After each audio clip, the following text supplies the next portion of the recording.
Wednesday, June 2nd, 2021 읽기 혁명.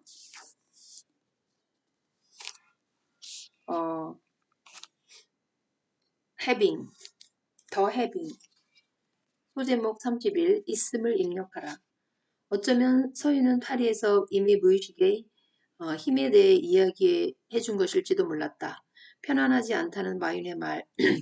그는 자신의 무의식의 편안함을 입력하고 있었다. 서유는 그때 이렇게 덧붙였다. 무의식에 스스로 프로그래밍한 대로 삶이 전개된다고. 그것이 진짜 부자가 되는 비밀이라고. 파리에서의 대화가 떠오르는 순간 무릎을 쳤다. 부자들이 행운을 누리는 이유를 알 것 같았기 때문이다. 아하, 알겠어요. 진짜들은 재산에 필요한 단어를 자신에게 필요한 단어를 무의식에 입력한다고 하셨잖아요. 즉, 그들도 무의식을 활용해 행운의 길을 선택한다는 말씀이죠. 서유는 나를 보고 활짝 웃어 보였다. 이렇게 단번에 이해하시다니 대단한데요. 맞아요. 부자들은 무의식에 돈이 있음을 입력하죠. 우리 뇌는 어떤 명령을 입력하느냐에 따라 그에 맞는 운의 흐름을 선택하게 되거든요. 아, 그렇다면 행운의 흐름을 고르는 방법도 알 것 같아요. 무의식에 있음을 각인시키는 법. 그것이 바로 해빙이고요. 서연의 설명을 듣자 문득 잘못된 선택을 했던 기억 하나가 떠올랐다. MBA 1학년 과정을 마칠 무렵 나는 여름방학에 인턴으로 일할 회사를 찾지 못한 상태였다. 지원했던 컨설팅 회사와 투자은행에서 모두 탈락 통보를 받았기 때문이다. 인턴을 마친 친구들이 하나둘 취업에 성공하자 나는 점점 초조해졌다. 인턴 과정을 거치지 못했으니 일자리를 잡기가 더 힘들 거야. 이러다가 졸업할 때 갈 곳이 없을지도 몰라. 아, 어쩌면 좋지? 시간이 지날수록 마음이 더 뒤숭숭해졌다. 별것도 아닌 일에도 남들이 나를 무시하는 것 같아 학교 가는 것도 싫어졌다. 불안감 때문에 잠을 설치는 날이 늘어났다. 어느 날 이런 생각이 들었다. 박사 과정에 한번 지원해볼까? 빈손으로 졸업하는 것보다 낫잖아.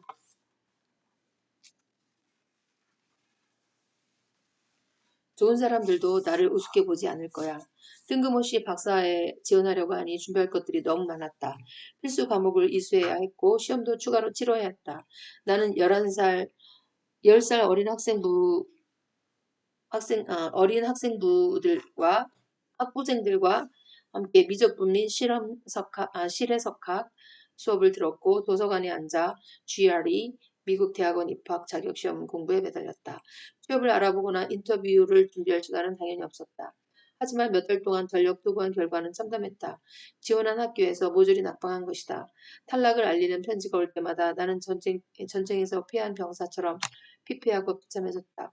겨우 정신을 차리고 보니 나를 제외한 친구들은 거의 모두 취직이나 창업에 성공한 상태였다. 졸업은 어느새 한 달 앞으로 다가와 있었다. 그리고 내 불안은 현실이 되었다. 나는 빈손으로 졸업식에 참석했다. 졸업을 하고 나는 갈 곳이 없었다. 나를 원하는 곳은 한 군데도 없었다. 그때 패배감이 떠오르자 저절로 한숨이 나왔다. 그때 불안감에 휩싸여서 엉뚱한 길을 선택했네요. 잘못된 선택으로 인해 부로 가는 길에서 멀어진 셈이었죠. 서유는 나를 지그시 응시하며 말없이 고개를 끄덕였다. 내 심정에 충분히 공감한다는 얼굴이었다. 나는 그녀의 눈을 바라보며 진심을 담아 말했다. 하지만 이제는 행운의 흐름을 타는 법을 알 것 같아요. 앞으로는 과거처럼 잘못된 선택을 할 일이 없겠죠. 좋은 말씀을 해주셔서 너무 감사합니다. 그녀가 따뜻하게 화답했다.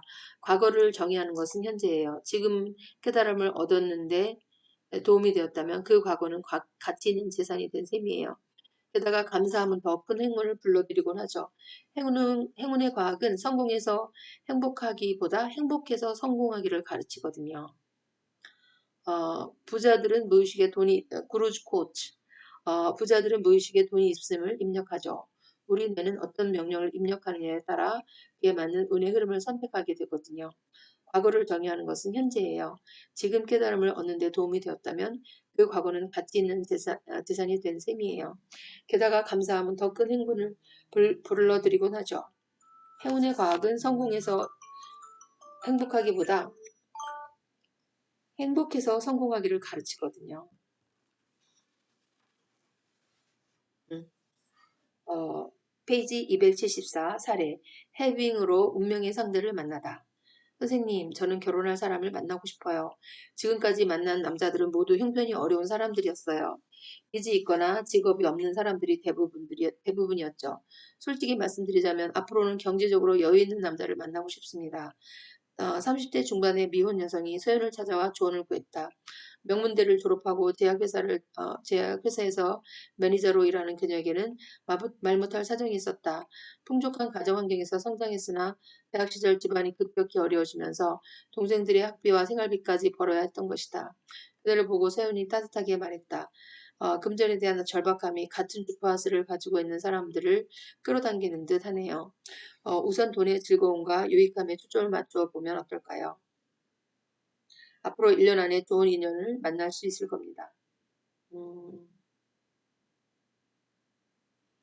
서연의 말을 듣고 돌아간 그녀는 그날부터 해빙을 추천했다. 해빙 신호등을 사용하고 노트를 쳐 내려갈수록 있음의 감정을 느끼는 것도 점차 익숙해졌다. 그렇게 몇 주가 지난 뒤 해빙 노트를 쓰기를 막 끝낸 그녀가 인터넷을 훑어보고 있을 때였다. 여행 작가가 쓴 지중해 여행기가 우연히 눈에 들어왔다. 그래, 이거야. 지중해로 여행을 떠나고 싶어. 지금까지 나는 언제 쓸지도 모르는 적금을 부으며 살아왔어.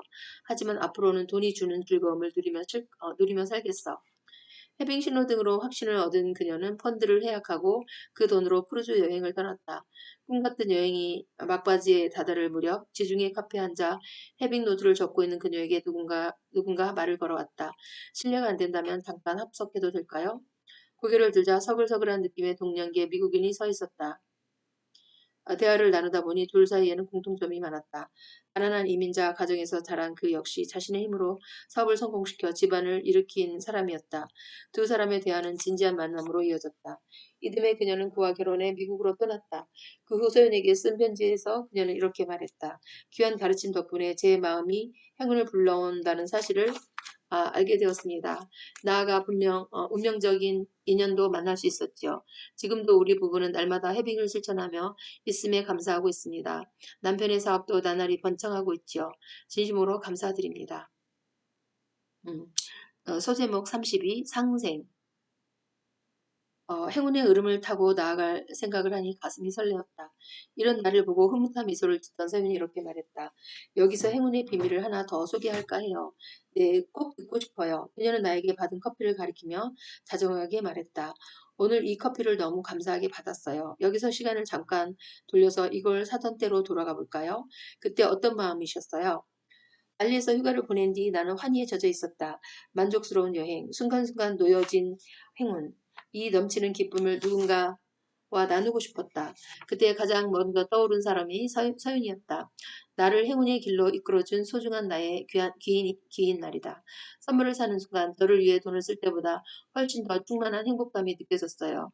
말 그대로 완벽한 해빙이었죠. 바로 그거예요. 해빙의 가장 높은 단계인 상생. 음양오행에서 서로 도움을 주며 도와주는 것을 일컫는 말이에요. 서로 도움을 주며 조화를 이루는 것을 일컫는 말이에요. 네, 상생이요? 네, 해빙의 파워를 가장 확실하게 증폭시키는 방법이죠. 있음에 대한 기쁨과 감사함이 나를 채우고 넘쳐서 상생의 마음이 되는 거예요. 좋은 인연에 투자하고 가진 것을 나누는 것처럼 있음을 확실하게 새기는 방법도 없거든요. 좋은 인연에 투자하고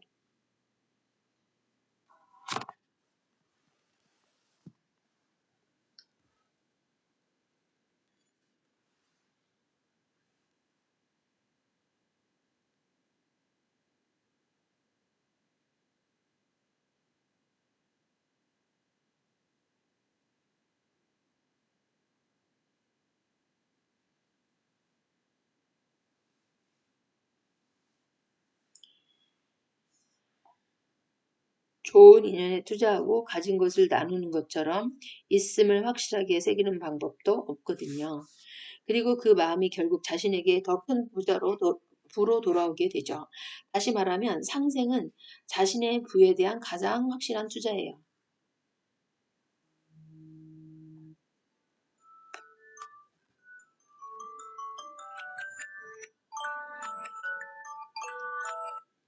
음, 상생이라는 말이 좀 낯설게 들리네요. 보통 나눔이라고 하는 것 같아서요. 서윤은 천천히 고개를 저었다. 나눔이란 한 방향으로만 가는 일방통행 같은 느낌이에요. 그게 그것은 서양의 윈윈과도 달라요. 윈윈은 철저하게 주고받는 것으로 내가 상대에게 이익을 주면 상대도 그에 상응해서 대가를 돌려준다는 게임이에요. 음.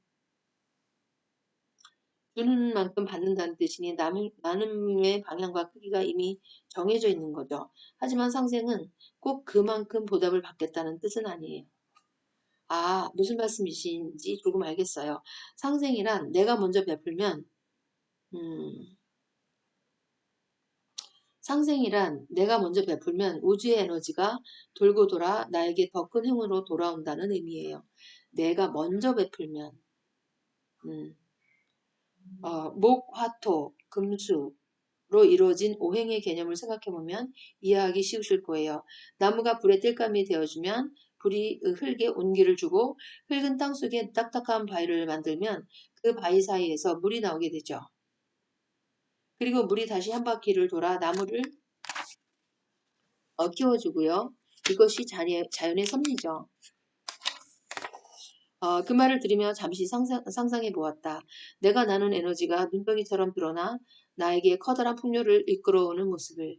작은 상생이 모여 나를 부자로 만들어준다고 생각하니 마음이 저절로 뿌듯해졌다. 상생에 관한 설명을 들으니 생각나는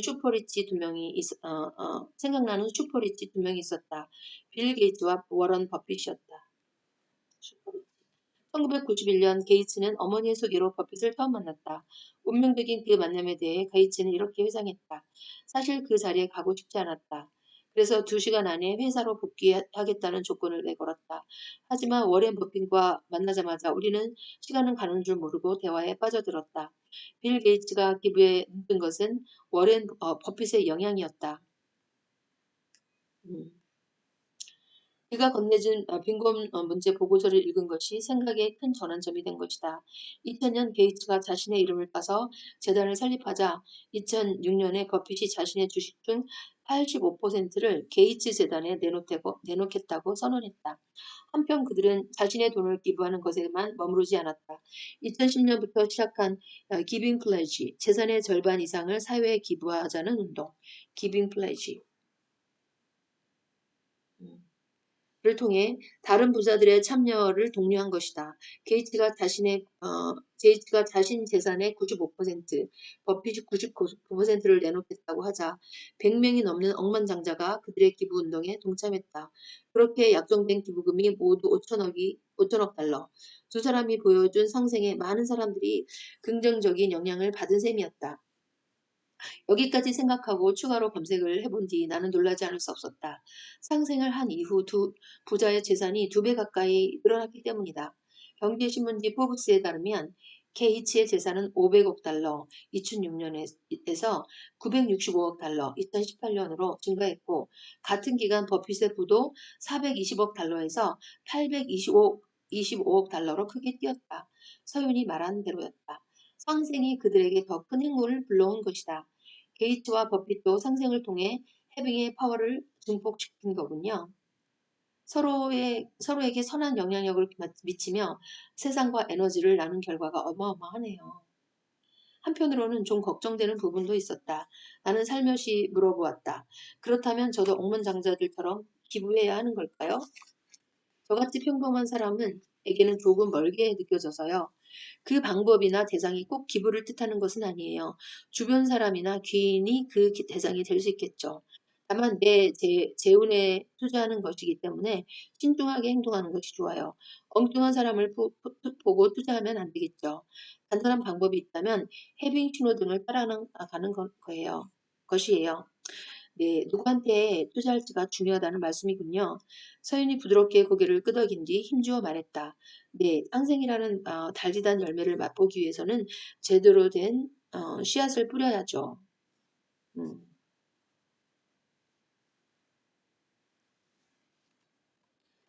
페이지 283 그루 스토리.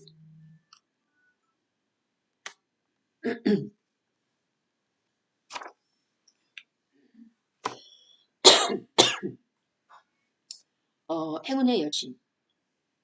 사람들은 운이 변하기 직전 그루와 만나게 된다.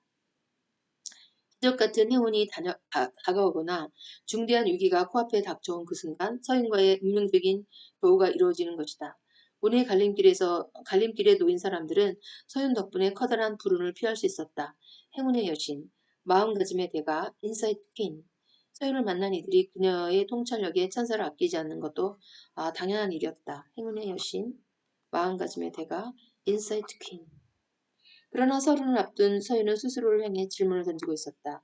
그것은 자신의 조언이 불러온 나비 효과에 대한 질문이었다. 나비 효과.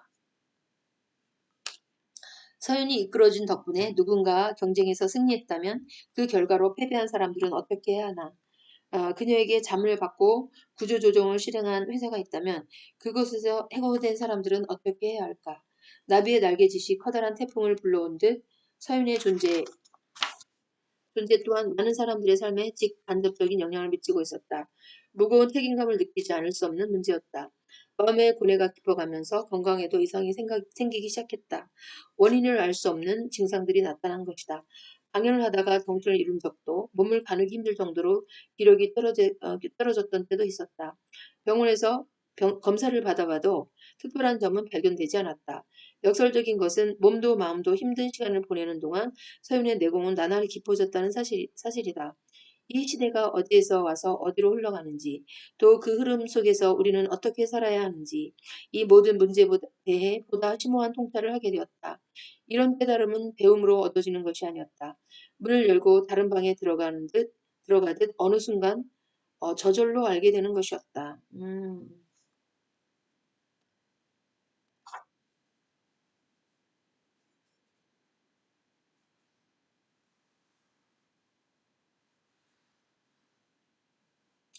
성찰의 시기를 보내던 그녀에게 힘이 되던 말이 있었다. 그것은 10대 시절에 만난 한 스승의 조언이었다. 세상에서 가장 귀한 일은 사람을 알아보고 믿고 그에게 투자를 하는 것이다. 세상에서 가장 귀한 일은 사람을 알아보고 믿고 그에게 투자를 하는 것이다. 끊임없이 찾아와 감사의 뜻을 표현하는 사람들도 소연의 마음을 움직였다. 그중 깊은 인상을 남긴 40대 사업가가 있었다. 그는 특정 기간에 해외로 가지 말라는 조언을 듣고 휴가 계획을 모두 포기했던 사람이었다. 모두 취소했던 사람이었다. 세상에서 가장 귀한 일은 사람을 알아보고 믿고 그에게 투자하는 것이다. 예정된 여행지에서 큰 자연재해가 일어났다는 사실을 뉴스에게 접하게 된 그는 서윤을 찾아와 진심 어린 감사를 전했다. 정말 감사합니다. 선생님 덕분에 저와 가족들이 큰 사고를 피할 수 있었습니다. 이 은혜를 무엇으로 갚아야 할지 모르겠습니다. 어느 날 새벽 명상을 끝낸 서윤은 천천히 눈을 떴다. 사람들을 부자로 만드는 것이 내 운명이라면 그걸 받아들이겠어. 나를 믿는 사람들이 행운을 누릴 수 있도록 도울 거야.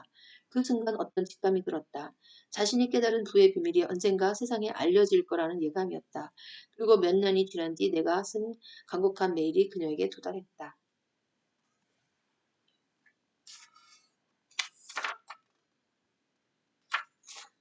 큰 챕터 6, 행운의 길을 걷다.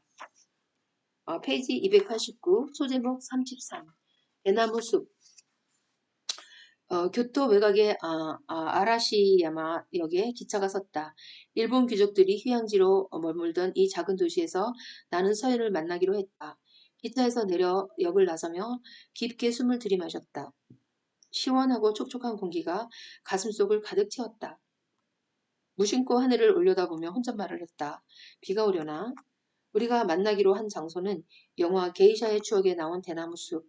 그곳에서 향하는 오래된 목재다리를 건너가다가 나는 잠시 걸음을 멈추고 주위를 둘러보았다.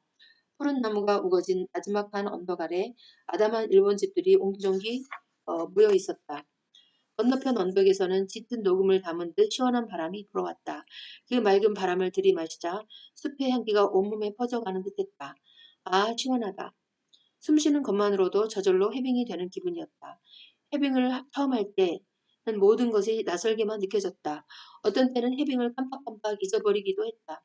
하지만 요즘 나는 돈을 쓰지 않아도 자주 있음을 느낀다. 해빙은 이제 숨쉬듯 자연스럽게 내 생활의 일부로 자리를 잡았다.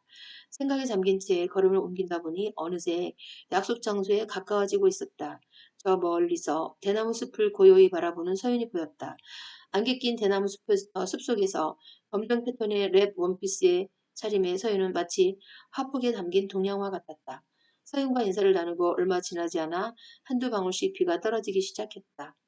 우리는 우산을 받쳐든 채 숲속으로 숲속으로 난 길을 따라 천천히 걸음을 옮겼다. 반 발딱쯤 앞서가던 서윤이 문득 걸음을 멈추고 댄잎 위로 떨어지는 빗물을 바라보았다. 후두둑 거리는 빗소리와 이 비오는 대나무 숲, 고요한 침묵. 운치 있는 그 분위기에 나는 푹 빠져들었다. 이렇게 빗속을 산책하니까 참 좋네요. 이런 시간에는 저절로 해빙이 되는 것 같아요.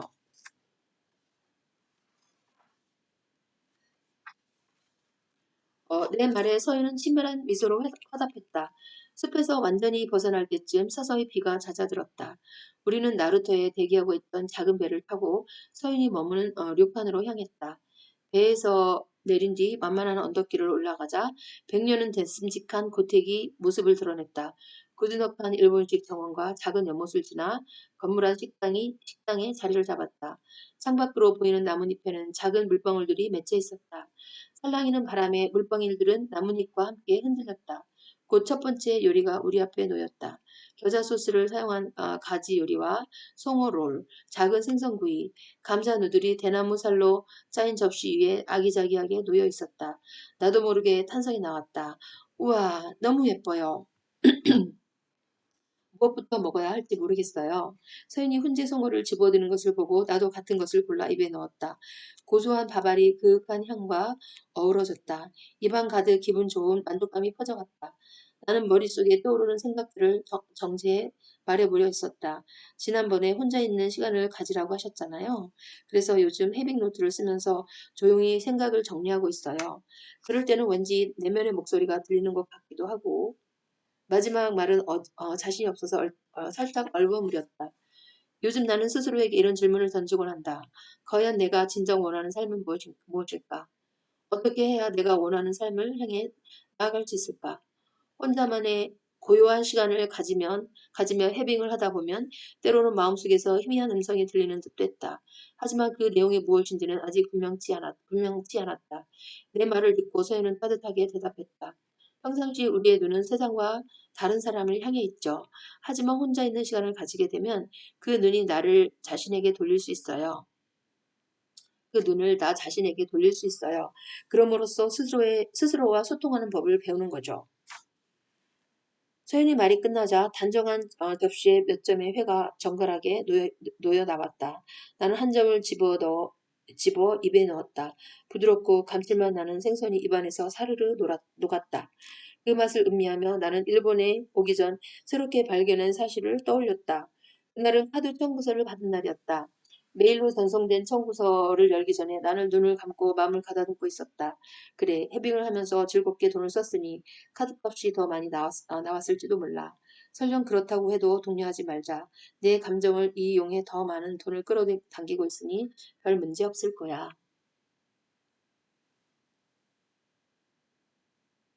음. 생각을 정리한 뒤 나는 편안한 마음으로 메일을 클릭했다. 그런데 컴퓨터 화면에 의외의 숫자가 보였다.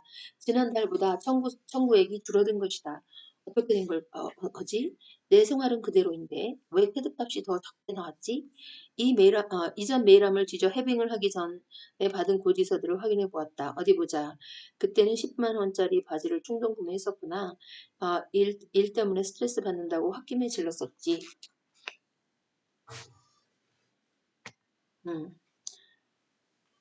30만 원짜리 이 이불 세트는 홈쇼핑에서 타임 세일을 하길래 6개월 할부로 샀던 거지. 막상 사고 나니 필요가 없어서 한 번도 쓰지 않았네. 마트에서 마감 세일한다고 20만 원이나 쓴 날도 있었고 말이야. 그날 산 것을 결국 반도 못 먹었네. 해빙 신호등을 통해서 보니 전부 다 빨간불이었구나. 청구서를 비교한 뒤 나는 깨달았다. 해빙을 하고 나서 불필요한 지출이 줄어들었다는 것을. 이제 나는 충동 구매나 모방 소비로 괴로워할 필요가 없었다. 싸다고 일단 사고 보거나 쓸데없이 낭비하는 일도 줄어들고 있었다. 진정으로 원하는 것에 집중해서일까? 카드 고지서에는 나에게 충만한 기쁨을 주었던 경험들로 가득했다. 한편 나에게 돌아오는 돈은 작은 눈덩이처럼 불어나고 있었다. 들어오는 돈은 작은 눈덩이처럼 불어나고 있었다. 해빙을 하기 전 내 사전에 공돈이란 말은 존재하지 않았다.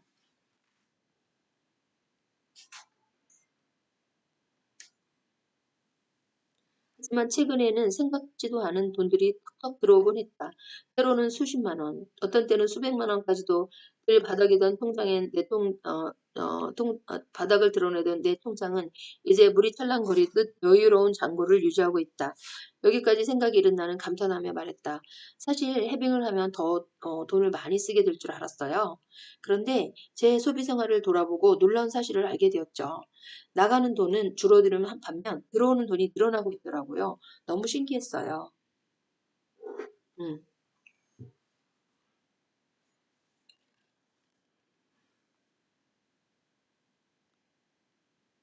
음, 34장 악연에 빠지는 이유.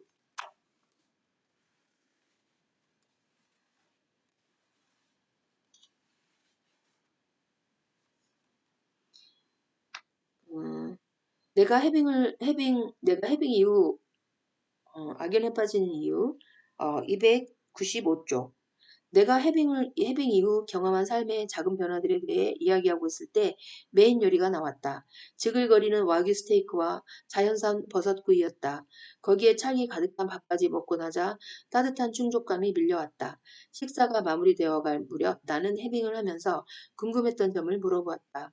해빙을 하면서 정책이라고 느낀 적이 있었어요. 2주가 지나도록 이렇다 할 행운이 찾아오지 않았거든요. 좀 당황스러웠지만 불안해하지 않으려고 노력했어요. 대신 그동안 써놓은 해빙 노트를 읽었지요. 노트에 적힌 것들을 읽으며 행운을 만났을 때 감정을 되새겨보자 곧 불안이 어, 진정되더라고요. 서윤은 조용히 식사를 마치고 대답했다. 네, 공부에 슬럼프가 찾아오듯 누구에게나 정체기는 찾아오기 마련이에요. 먼저 기다림 시간에도 해빙을 놓지 않았다는 점을 칭찬해드리고 싶어요. 부정적인 마음을 다스릴 줄 알게 된 것이 해빙으로 얻어지는 열매 중 하나인데 많이 발전하셨어요.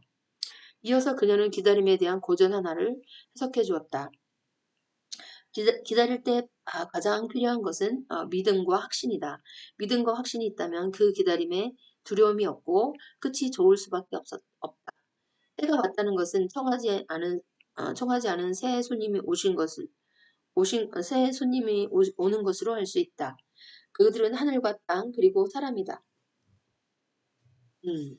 하늘이 정한 시기와 땅이 베푼 환경이 갖춰지고 나를 도와줄 기운이 나타나는 순간 기다림을 마치고 큰 강을 건너 위대한 모험을 실행할 수 있다. 특히 귀인의 출현은 가장 가시적이고 즉각적으로 타이밍을 알아채는 방법이다. 그러므로 귀인이 나에게 오는 것을 놓치지 말고 공경에 맞이하고 뜻을 받들어 실행하면 언제나 끝도 길할 수밖에 없다. 주역. 음. 기다림의 시기에 한 가지 유의하실 것이 있어요. 바로 악연의 유혹에 주의하셔야 해요. 네, 악연이라고요? 음. 찻잔을 든 서인이 창문 밖으로 시선을 돌리고 잠시 침묵을 지켰다. 그 다음 나를 턴턴히 돌아보고 설명을 이어갔다. 사람들이 소중한 마음을 귀한 인연에 써야 하는데 그 마음을 악연에 쏟는다면 불행을 불러오게 되죠. 사람이 행불행은 다른 사람과의 인연에 의해 결정되는 경우가 많아요. 행운이 귀인을 통해 오듯 불행도 악연을 통해 찾아오는 일이 많거든요.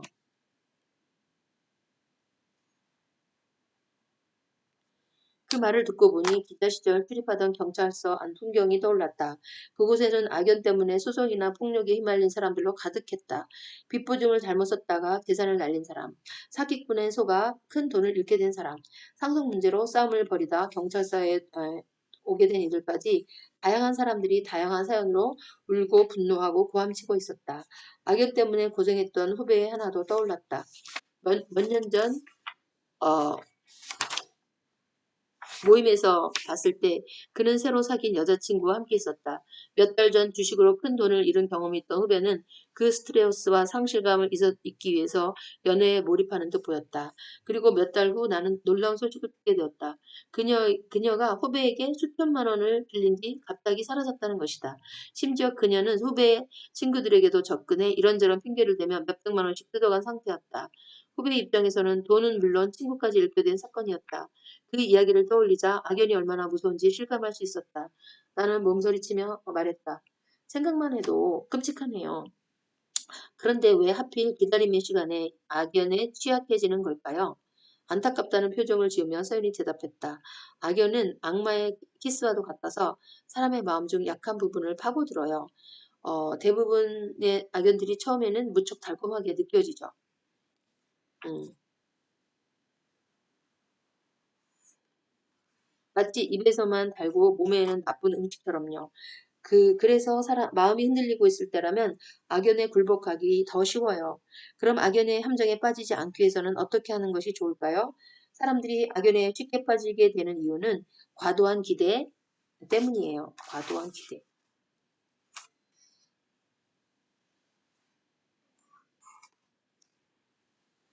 어고, 거의 끝나가네. 상대방에게 받기만을 바라는 마음이 자신의 눈을 멀게 하죠. 반면 먼저 준다, 받은 것보다 더 많이 돌려준다는 마음이라면 악연을 피하고 좋은 인연을 만날 수 있어요. 받은 것보다 더 많이 돌려준다는 마음이라면 악연을 피하고 좋은 인연을 만날 수 있어요. 먼저 준다, 받은 것보다 더 많이 돌려준다. 음. 그 말을 듣는 순간 찰나 최근에 있었던 일이 생각났다. 한동안 연락이 없던 친구가 전화를 걸어와 갑자기 돈을 빌려달라고 했던 것이다. 솔직히 별로 내키지 않았다. 오랜만에 연락을 해놓고 다짜고짜 돈 이야기라니. 하지만 그렇다고 거절하기도 힘들었다. 매정해 보이는 것도 싫었고 친구들 사이에서 내 평판이 나빠지는 것도 마음에 걸렸다. 그렇게 돈을 빌려준 지 몇 달이 지났다. 아직까지도 그 친구에게 아무런 소식이 없었다. 찜찜했던 그 일을 생각하며 내가 조심스럽게 물었다.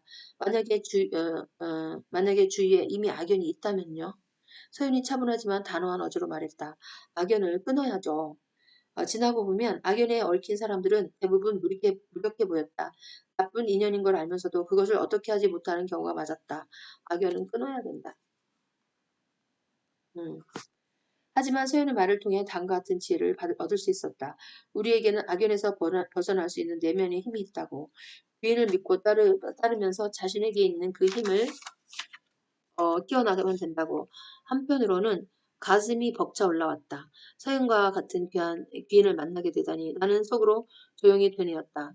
그러고 보면 저는 엄청난 행운하네요. 이렇게 귀인을 만났으니 저의 기다림의 시간도 곧 끝나겠지요. 그루즈 코트. 사람들이 소중한 마음을 귀한 인연에 써야 하는데 그 마음을 악연에 쏟아붓는다면 불행을 불러오게 되죠. 사람들의 행불행은 다른 사람과의 인연에 의해 결정되는 경우가 많아요. 행운이 그 기회를 통해 들어오듯 불행도 악연을 통해 찾아오는 일이 많거든요.